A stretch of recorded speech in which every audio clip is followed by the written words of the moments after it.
যীশুখ্রিস্ট জন্ম না নিলে খ্রিস্টান ধর্ম পৃথিবীতে সৃষ্টি হতো না। তার আগে কি মানুষ ছিল না? ছিল তো। বুদ্ধদেব জন্মগ্রহণ না করলে বৌদ্ধ ধর্ম বলে আমরা কিছু জানতাম না। হযরত মুহাম্মদ জন্মগ্রহণ না করলে ইসলাম ধর্ম বলে কিছু আছে বলে আমরা কেউ জানতাম না। জানতাম কি? নবীজির পূর্বপুরুষও পৌত্তলিক ছিলেন। কাবাতে ৩৬৫টা মূর্তি ছিল, ভেঙে দিয়েছে। শুনেছি একটা ভাঙতে পারেনি। গুরু নানক দেবজি জন্মগ্রহণ না করলে শিখ ধর্ম প্রবর্তন হতো না।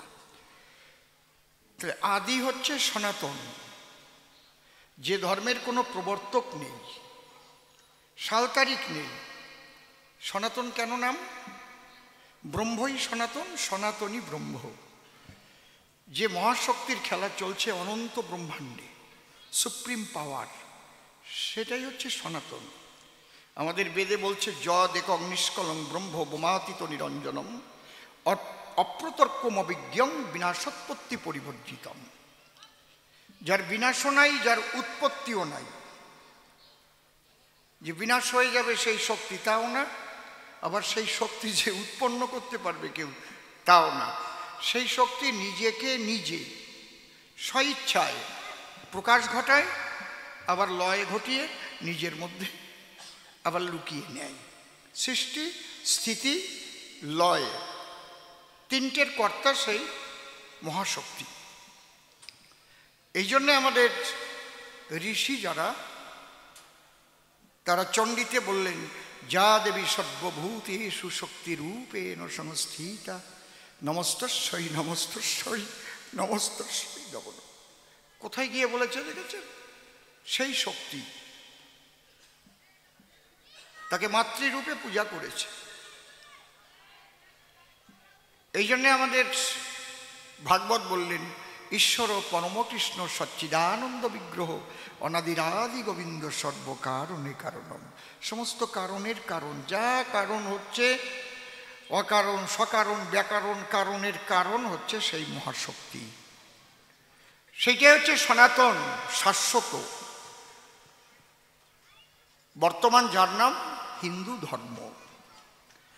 হিন্দু ধর্ম কবে থেকে হয়েছে সেটার সাল তারিখ আছে, সেই সিন্ধু নদীর উপকূলবর্তী এরিয়ায়, ওখান থেকে, ওগুলো আলাদা ব্যাপার। কিন্তু আদি ধর্ম সনাতন।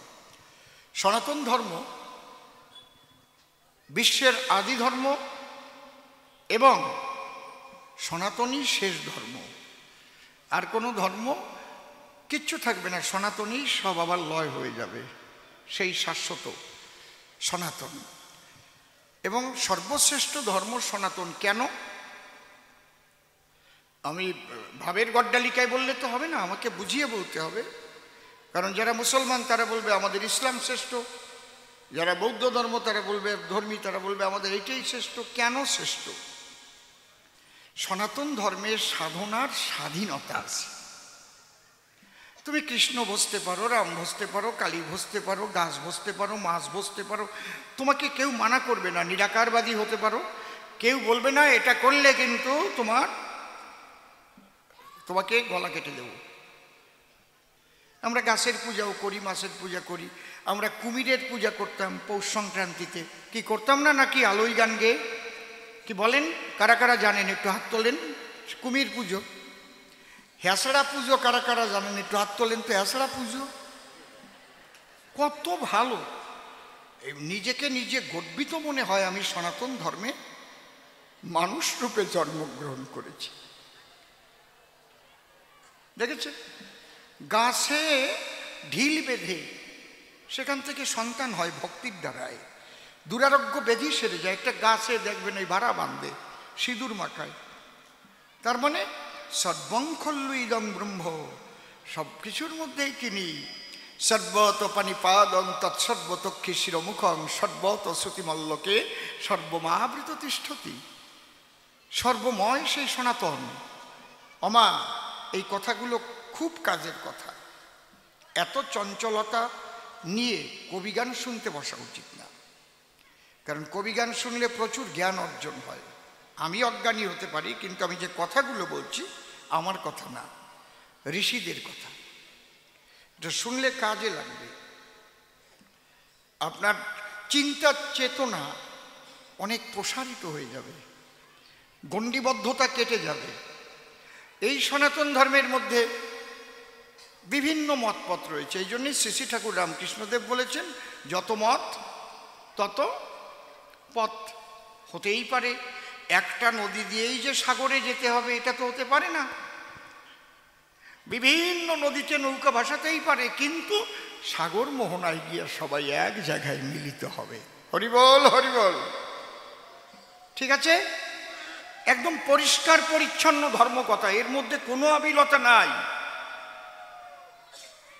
সমস্ত গুরু গোসাইদের এই ধর্মকথা এখন বলা উচিত। গণ্ডিবদ্ধতা কেটে বেরিয়ে আসুন, তাই না হলে কিন্তু কতদিন এই হরিনাম চলবে তা আমি বলতে পারবো না। হয়তো কেউ এসে বলতেও পারে এখন হরিনামটা বন্ধ রাখুন, আমাদের একটা বিষয় আছে। এমন দিন এসেও যেতে পারে। এর মধ্যে কেউ হরিচাঁদের ভক্ত, কেউ রাম ভক্ত, কেউ কালী ভক্ত, কেউ কৃষ্ণ ভক্ত আছে না? আপনারা ভক্ত হবেন কিন্তু বিভক্ত হবেন না। সবাই আমরা যে যথা মাং প্রপদ্যন্তে তাং তথৈব ভজম্যহম মম বর্তানুবর্তন্তে মনুষ্য পার্থ সর্বস্ব। শ্রীকৃষ্ণ গীতায় বলছেন। তা আপনি কৃষ্ণ ভক্ত হয়ে মতুয়াদের হিংসা করতে পারেন? আপনি হরিচাঁদের ভক্ত হয়ে বৈষ্ণবদের হিংসা করতে পারেন? এক নদী দিয়ে যাবে এটা ভাবলেন কি করে? সাগরে যাবে সবাই। কেউ হরিবল বলতে বলতে যাবে, কেউ কৃষ্ণ বলতে বলতে যাবে, কেউ রাম রাম বলতে বলতে যাবে, কেউ মা মা বলতে বলতে যাবে। এক একটা নদীর এক একটা নাম আছে। গঙ্গা, সরস্বতী, যমুনা, খড়িয়া, চূর্ণী, কত রকমের, পদ্মা, মেঘনা। তাতে কি আছে? যাচ্ছে তো সব নদী সাগরে। এই জায়গাটা যদি আপনারা না আসতে পারেন, সনাতনী ঐক্য যদি তৈরি করতে না পারেন,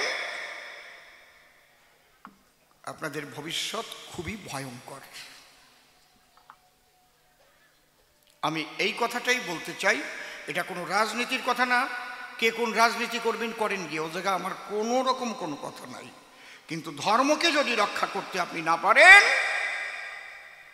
পরবর্তী প্রজন্ম কোথায় রেখে যাচ্ছেন? দাওয়াত ইসলাম দিচ্ছে। যারা ইসলাম নিয়ে জন্মগ্রহণ করেনি তারা দুর্ভাগা বলছে। এটা কি ব্যাপার? আমরা কখনো বলি না যে কোনো ধর্মকে আমরা সম্মান করি, কারণ একই, সবাই যে যে পথে যাচ্ছে, আল্লাহ বলো, হরি বলো, গড বলো, যে যা বলো না ভাই, এক শক্তি ছাড়া কিছুই নাই। যদি আল্লাহ আলাদা হতো, হরি আলাদা হতো, তাহলে আল্লাহর সন্তান আর ওই হরির সন্তান আলাদা হতো না। হাঁসের বাচ্চা গরুর বাচ্চা একরকম হয় নাকি? মুরগির বাচ্চা হয় কি? তাহলে আল্লাহ, হরি, গড, ভগবান আমাদের দেওয়া নাম, শক্তি একটা, এটা সনাতনীরাই বোঝে। এই জন্য তারা কাউকে হিংসা করে না। যার যার মতো তার ধর্ম পালন করো। আর আমরা সবাই ভালোবাসা নিয়ে, একত্রিত অবস্থায় ভালোবাসা নিয়ে আমরা বেঁচে থাকবো। যতদিন থাকবো শান্তিতে থাকবো। কিন্তু যে পরিবেশ তৈরি হচ্ছে সামনে, আপনাকে ঐক্যবদ্ধ হতে হবে। যদি কোনো বৈষ্ণব বিপদে পড়ে, মতুয়ারা যদি ভাবেন ওটা বৈষ্ণব, আমি যাব না, মার খাই গিয়া, তাই পরের লাঠির বাড়ি তোমার গাড়েও পড়বে। যদি কোনো মতুয়া বিপদে পড়ে, তুমি যদি ভাবো আমি সৎসঙ্গী, ওদের আলাদা ভঙ্গি, মার খাই তো খাই গিয়া, তার পরের লাঠির বাড়ি তোমার গাড়ে পড়বে। যখনই যার উপরে আক্রমণ আসবে না কেন, ঝাঁপিয়ে পড়বে এবং বলবে, এই সাবধান, আমরা সবাই সনাতনী, আমরা সবাই সনাতনী, আমার সনাতন ধর্মের প্রত্যেকে আমার ভাই। ওর গায়ে হাত দিয়ে দেখো, আমি আছি। তুমি কি ভেবেছো আমি কালী ভক্ত, আমি রাম ভক্ত, আমি কৃষ্ণ ভক্ত? তুমি ভাবছো নাকি আমরা বিভক্ত? এই কথাটা মনে থাকবে আপনাদের? মনে থাকবে কি আপনাদের? জোরে বলুন, থাকবে তো? তাহলে আমরা এখান থেকে একটাই প্রতিজ্ঞা নিয়ে যাব, আমরা সবাই বলুন সনাতনী, আমরা সবাই সনাতনী, আমরা সবাই সনাতনী, আমরা সবাই সনাতনী। যে যা ভজেন ভজেন, ভক্তি রাখবেন। ভক্তিতে মুক্তি, ভক্তি ছাড়া যুক্তি দিয়ে কখনো ঈশ্বর তত্ত্ব বোঝা যায় না। খারাপ কথা বললাম না তো নাকি? খারাপ কথা বলি নাই তো? আচ্ছা, আমি যখন কবি গান গাইতে যাই আমি তখন চারণ কবি, একটা রাজনীতির রও আমি উচ্চারণ করি না, কিন্তু আমার ধর্ম রক্ষার কথা আমি বলবো নাকি? তাতে কি অন্যায়? আমার ধর্ম রক্ষার কথা, কারণ ধর্ম বিপন্ন। ৭১ সাল তোমরা দেখোনি যারা এখানে জন্মগ্রহণ করেছো, বর্তমান বাংলাদেশ দেখে যদি শিক্ষা না নাও তাহলে তোমার পরবর্তী প্রজন্ম ঠিক ওই অবস্থা হবে। হরি বল। তোমার বুড়ো বুড়িরা যখন কয় গুলির মুখেতে বাইসে আইসি রে বাবা, মইরা গেছিলাম, খান সেনারা গুলি করছিল, বোঝো না তা, কারণ জন্মিছ তো এই জায়গায়। কি অত্যাচার যে করেছে বর্তমান দেখে এখনো যদি তুমি জাগ্রত না হও তাহলে ঘুমিয়ে থাকলে ক্ষতি তোমার হবে, পরবর্তী প্রজন্মের হবে। এই মন্দির থাকবে কিনা তাও বলা যাবে না। হরি বল।